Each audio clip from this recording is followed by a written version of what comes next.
Uh, Hello and welcome. I have with me Dheeraj Ketwani. Uh, he's been a friend for a long, long time, and I've seen his growth from being a brilliant student to a efficient workaholic, if I may call it that. Presently, I'm unsure what does he do at his office. He's in the construction business, and I jokingly call him manager because he's the suit boot kind of guy. Does take his responsibilities very seriously. He is very passionate about his job. Welcome, Dheeraj, to this conversation. Hi, thank you for having me here. Pleasure. Um, yeah, just let me know a little bit about what you are doing these days in your job profile. Yeah, so I'm a civil engineer with over 20 years of experience, born and brought up in Thane. Okay, Just moved last year, December in Pune. So I'm working in a well known brand, real estate brand of Pune. I'm into operations. okay. Uh, I have seen you study, and I have seen you as a professional. What is the major difference in your learnings then when you were a good student? If I remember correctly, you went to some of the top colleges in India, and then you also worked with some of the good brands in construction. Yeah. How do you see the difference between being a student of the faculty that you are now practicing and presently in your job? Yeah. Uh, it may sound a little cliche, but I think we keep on learning. The only difference is you are paid while learning on the job, to be honest. So every day there's some learning.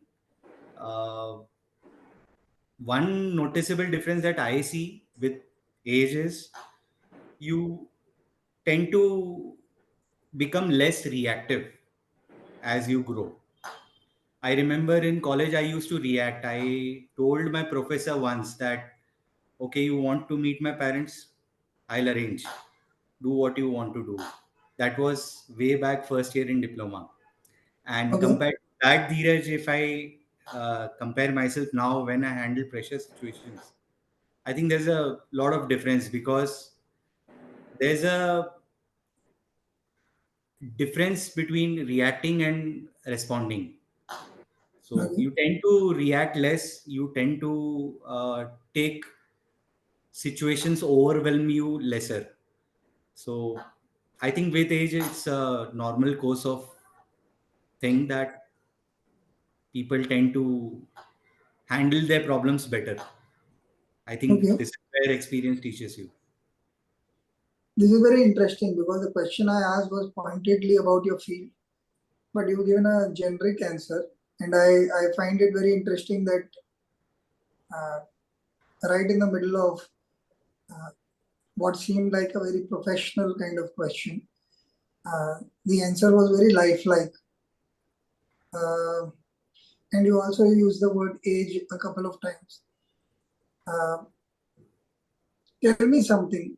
You you use the word that oh we get paid for it now when we are learning. How does money work? Is it a motivating force? Is it a corrupting force? Um, is it a very important aspect of how you view your job, your professional life, or is there a conflicting kind of emotion among all of these? Yeah. So to begin with, money is a motivating factor, but the importance of money subsides. I remember when I started way back in 2007, what package I'm getting offered was of the number one importance for me. But now I look into more about the company's background, the working culture. That is more on the priority list as compared to what I'm being paid. So that is one difference. And once your basic needs are met, then whatever extra you earn is, just for the bank and your investments. So I Okay, mean, Money is important. It's very important to get paid well. But as far as you are able to meet the basic needs of your family and your kids and yourself, I think it's better not to be greedy, because I've seen people working at higher packages but they don't have any personal life many a times. So you need to Okay. value your family time and personal time as much. So, hypothetically speaking, if you were given a package today which is completely out of bounds in your imagination, uh, something which is fabulous and has the best lifestyle possibilities for you, which you were not imagining. At Hmm. this point, would you be willing to compromise on this aspect of family time? If yes, why? If not, why not? My answer is no, honestly speaking, because time is very limited. The day you are born, you are moving towards your grave. You don't know when your time will come to an end. It's very important that you spend quality time with your family, friends, with yourself, because once this moment is gone, it's gone. So, at the cost of peace of mind, I'll never, you know, go for money. Compromise. It's very important. Uh, you sound very wise. Are you really wise? Sometimes, sometimes I'm not. I make irrational decisions many a times. Can you share an example of when you are otherwise, if I were to call it? Anything Yeah, which you can share, there are obviously. many, but one event that surfaces that comes to my mind is during my office days when my immediate manager had changed my work profile, and it was not to my liking. This was long time back, Okay. and I had a heated discussion with him, and I had put down my papers on the same day. And the result Oh, was I had to look out for a job. Uh, so I had resigned without having a new job in hand. So that okay. thing put me in trouble for quite a few months. And Okay. when I look back today, I realize I shouldn't have reacted that way. Yeah. It was It like sounds quite relatable. that was like more than 10 years back. Which is fine, I guess.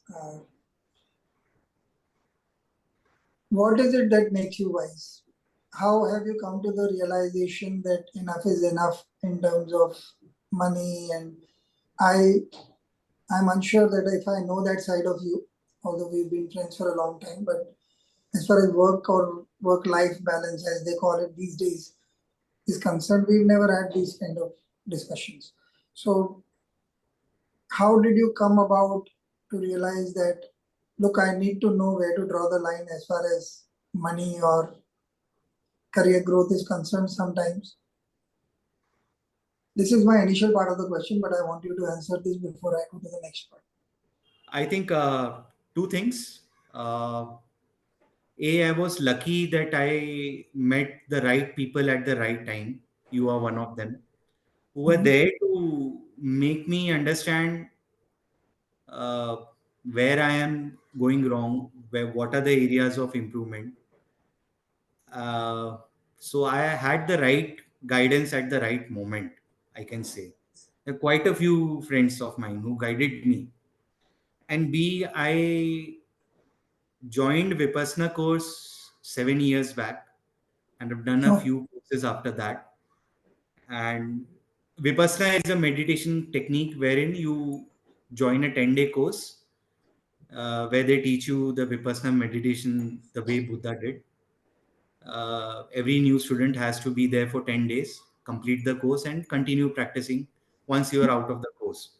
So I was lucky enough that I continued my practice after I did my first course. Um Then courses after courses. I think I did around 6 courses in last 7 years. And with each course, I realized something new about myself, something about life that made me reach this point wherein today I, as you said, know the importance of money as well as friends and family. So I've drawn a line, and I give the importance to work-life balance. In that course, there was one very beautiful thing Guruji explained. It was about a violin or a sitar, wherein if the string is too tight, it might Yeah. break, and if it is too loose, then you cannot play music out of it.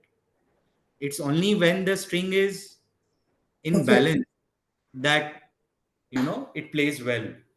Same thing is with our life. There has to be a balance.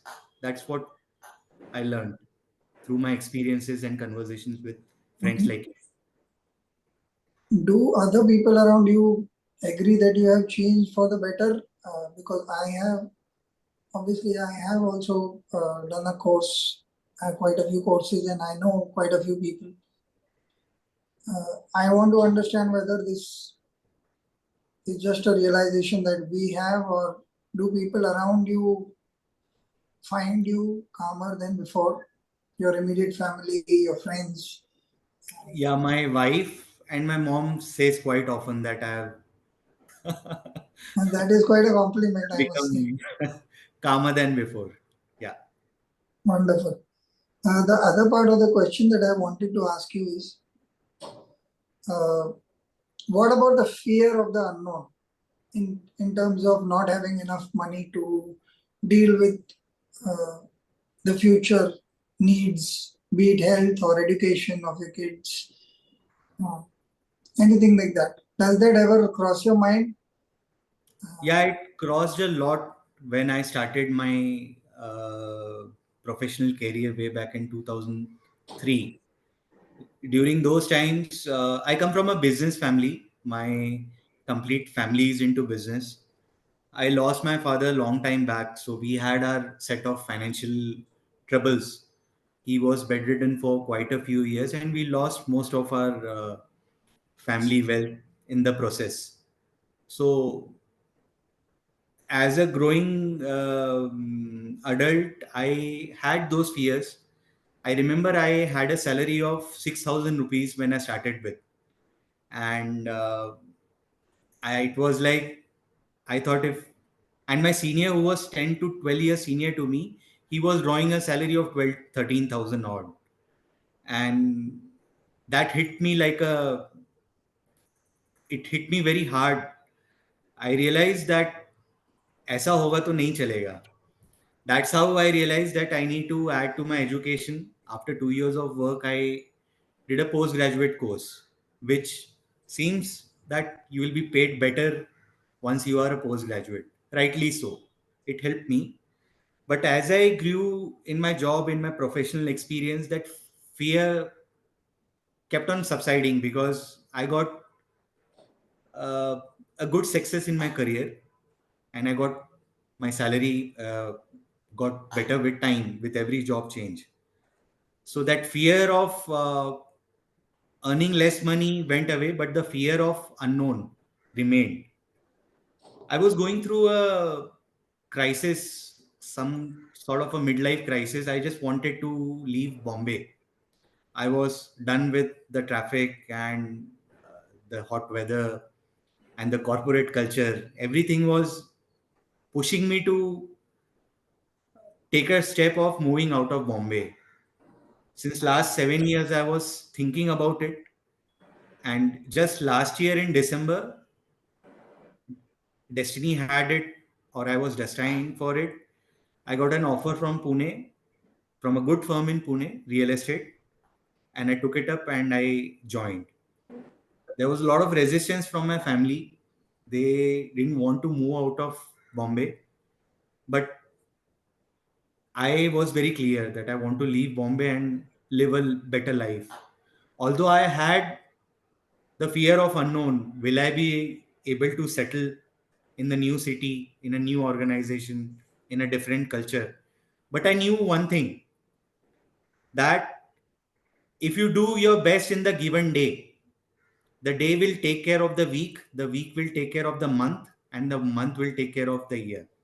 That was a mantra I followed, time tested formula. And believe me, on the third day, I was making a presentation to be presented to the MD in the subsequent week. So that's how my journey started in a new city. I had all those fears, but I realized if you give your best in the given moment, on the given day, things will be taken care of. It's Is your like family happy with your decision now? uh, my wife and my kid are very happy. My mom, being in her 60s, it's natural that she has stayed in Thane for more than 40 years. She is taking time to adjust. But that said, she is also adjusting well, better than what I had expected. So Wonderful. I feel I've taken the right decision. At least I feel as of today. Yeah, as of today is a very important phrase in everything that we do, I guess. Uh, how do you see the difference between the culture at work in a major city like Mumbai and what I would call an offshoot city? It's no longer an offshoot city because it has big corporations and the culture is quite dynamic there also. Yeah. I've had friends from various fields, and I've seen that they are as good, if not better, than most of the urban places also. But having said that, there is this mad rush for time and uh, drive towards naked ambition at times, if I were to use those terms. How do you see the cultural difference between the two cities? Uh, I think nothing can beat Bombay. The way people work in Mumbai, they are slightly more professional. As you go into tier two cities, there's some sort of laid back attitude in the environment, I must say. The professional urgency that I saw in my past companies in Bombay is slightly lacking in Pune, at least with my limited experience, I can say. I'll give you an example of I went to a Xerox shop. There in Mumbai, I had to Xerox a complete book. You used to get that Xerox within an hour, and here I was told Kalana. So that is the difference you see, you know, in Bombay and tier Do two cities. you think this is going to affect your thinking in terms of your edge professionally or not? I think to begin with, Touchwood, I've been appreciated for my approach. Uh, so, what I came to know that many companies are hiring people from Bombay and other metro cities for the uh, approach and attitude that they carry with them to act as a catalyst in their given environment to make things faster. uh, they are hiring people from outside. So I think Okay. the current organization that I'm working with had the same thought process in mind, and I don't think so it will impact me in the long term, as long as I am aware of that I need to maintain my tempo and work culture that Bombay taught me. It should not Yeah. affect. Um, how do you find time uh, for yourself given the nature of your position and your family responsibilities? How do you find time for yourself? And you mentioned you do Vipassana. If I am aware, you are also quite fond of uh, being a regular at the gym. Yeah. How do you find time for all that? I think waking up early helps you a lot. So I wake up at 5:30 in the morning. I do 30 to 45 minutes of Vipassana, and I hit the gym for half an hour, and by 8:45 I'm out of office, out of home for my on my way to office. And by evening 8:39 I'm at home. I make sure that dinner we all have together, and there are good vibes on the dinner table. We joke around, we laugh, and even after dinner we watch some TV program many times a week. And on weekends I do give my time to family, going out for dinner, going to places to visit to a Okay. temple or something like that. I ensure that.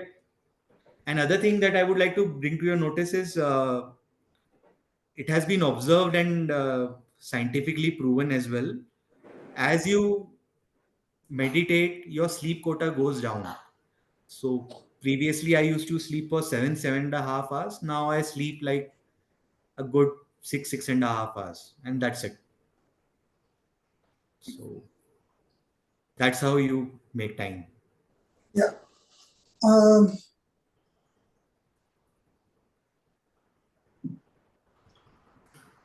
there is this growing fear of technology interfering with process. Interfering is the wrong term. Influencing all our work with artificial intelligence and technology already is ruling quite a lot of our time.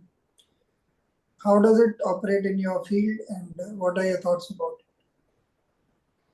Uh, Artificial intelligence in engineering, it has entered big time. I went to a consultant's office just last Saturday, and he was telling me his son is a computer engineer. He was working in Bangalore, and his son joined his office last year. And through AI, he has standardized his processes to such an extent that his output of the existing strength, the people, has been double because a lot of things are standardized. So initially he used to take X amount of projects. Now with the same manpower, he is able to take 1.5 times of the projects that he can handle. Similarly, I read about an article where AI designing more than a lakh different drawings or project options in a span of 27 hours. So artificial intelligence, I think in next 3 4 years is going to come up big way. With my limited knowledge, I can say that there will be job cuts around. What I'm You, hearing, are you fearful for yourself? not for myself, because my the way my job is, I don't think so. AI impacting my job to that extent, to be honest. But I'm worried for my kid, how he'll grow up and what will be the scenario in the future. That thing comes to my mind. Okay. I don't I know think what will I'm. happen Yeah, when we he grows are. up. None of us is aware. It is moving faster than we can forget react. I think even respond. Every day there is something new that you read, and let's see what's in store. I heard I about have. a I heard about Well, a Chinese gaming company replacing its CEO with AI. well, I think it's going to be one of the challenges for all of us, people like us who are intelligent resources for whatever fields that we belong to, um, with the capability of technology to replace us becoming faster and its ability to handle the same workload, like you did mention several times.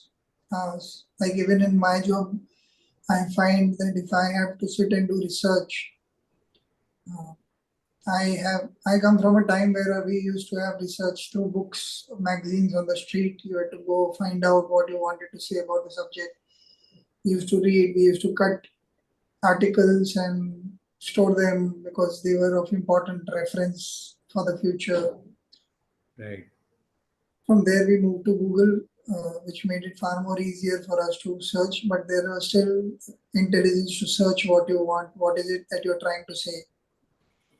Uh, with ChatGPT, I use it like a research tool most of the time instead of making it right for me, which it does very well. But I find that there is no soul in it, whatever I read.